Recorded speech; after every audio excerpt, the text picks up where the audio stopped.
how to insert and edit headers and footers in Windows 11 in Microsoft Word. Hey everyone, welcome back to the channel. If you are new here, don't forget to hit the subscribe button and turn on the notification bell to not miss any updates.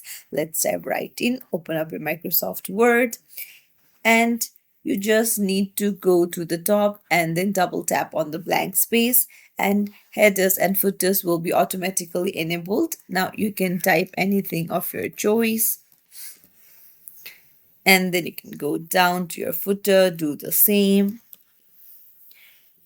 and you can just close header and footer. Now if you want to edit it, you just need to double tap on it again and you can easily edit it.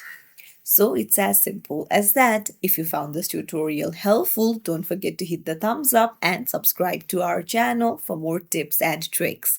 Thank you for watching.